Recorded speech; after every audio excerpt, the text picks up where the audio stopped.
The last thing my parents ever expected to hear from me was silence. After telling me, disappear from this family by Thanksgiving, they thought I'd cry, beg, or fight for a place at their table.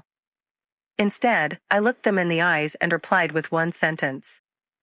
By the time Thanksgiving dinner arrived, that single sentence had changed every relationship in our family forever. My name is Grace Anderson. I was 31 years old, happily married, and raising my 4-year-old son, Noah. If you had asked anyone outside our family, they would have told you I had wonderful parents. They were generous, friendly, always volunteering at church, always smiling in public. Behind closed doors, they were very different people. I was the oldest of 3 children. Then came my sister, Lauren. And finally, my younger brother, Josh. Growing up, I wasn't the favorite. I was the responsible one. If Lauren forgot to pay a bill, I covered it. If Josh crashed another car, I drove him to work. Every holiday somehow became my responsibility. Cooking, cleaning, decorating. Meanwhile, my siblings arrived late, left early, and somehow still received all the praise. Whenever I tried to speak up, my mother would smile politely. You're stronger than they are. For years, I accepted that answer. Until I became a mother myself. Having Noah changed everything. For the first time, I looked at my little boy and realized I could never imagine treating one child as less important than another. That realization hurt more than I expected. The trouble really began after my grandmother passed away. She had been the quiet peacekeeper of our family. Without her, old tensions surfaced quickly. My parents became increasingly demanding. Every weekend they expected me to help them. Watch the house. Run errands. Organize paperwork. If I said no because Noah was sick or my husband needed me, I became selfish. Still, I kept trying. Because they were my parents. Then, 6 weeks before Thanksgiving, everything changed. Mom called me one evening. We're having Thanksgiving at our house. Great. But there's something we need to discuss first. Her tone immediately made me nervous. Dad picked up another phone extension. We've been talking. I looked at my husband, Ethan, who was sitting beside me. He could tell something was wrong. Dad spoke first. This family has too much drama. I frowned. What drama? Mom answered. You question us too much. I honestly thought they were joking. I've asked for boundaries. Dad's voice became colder. If you can't respect this family. He paused. Then disappear from it by Thanksgiving. I stopped breathing. For several seconds, nobody spoke. I waited. Hoping someone would laugh. Correct it. Explain it. Nothing. My own parents had just told me to disappear. Not leave dinner. Not skip a holiday. Disappear from the family. Tears filled my eyes. Ethan reached over and squeezed my hand. My parents waited. Probably expecting me to apologize. Instead, I quietly replied with one sentence. Okay, but you only get to lose me once. Then I hung up. That was it. No yelling.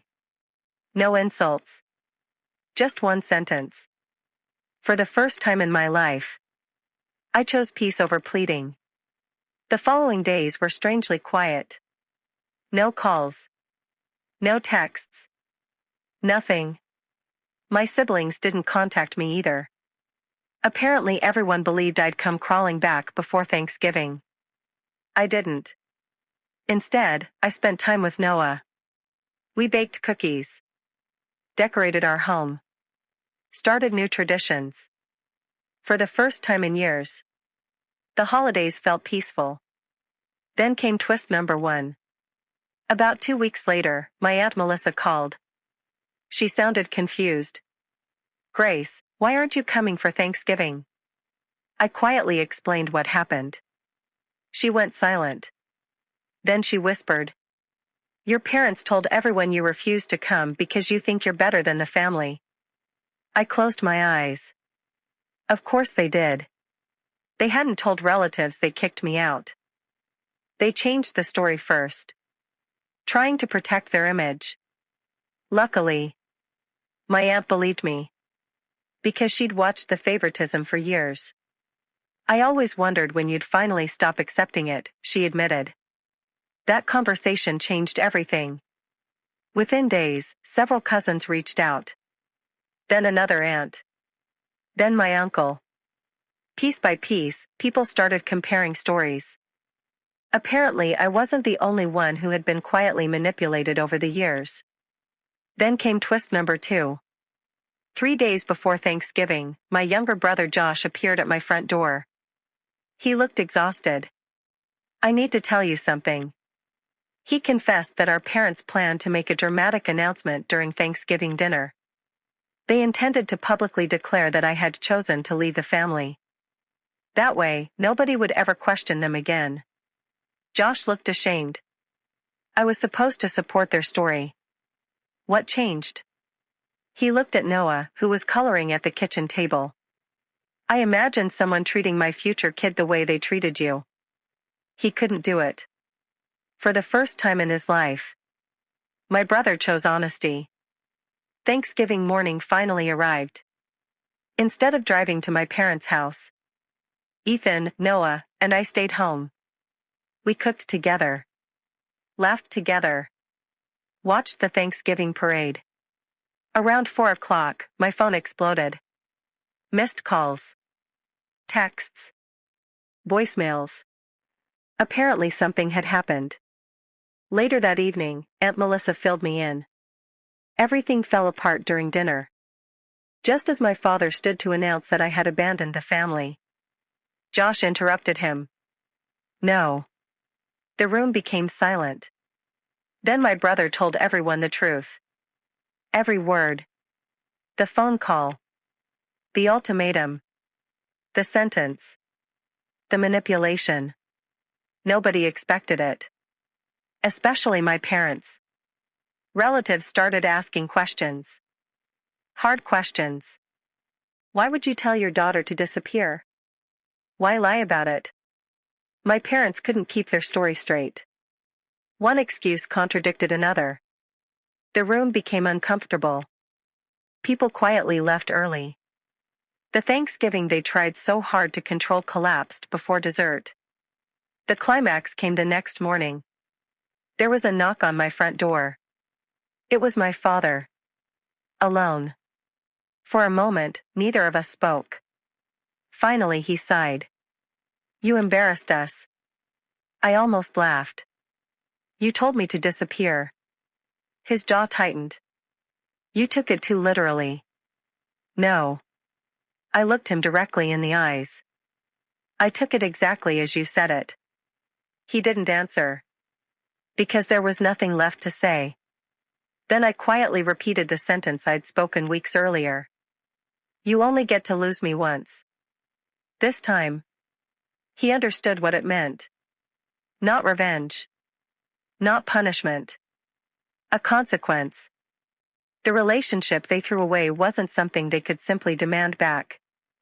Over the following months, many relatives apologized for staying silent over the years.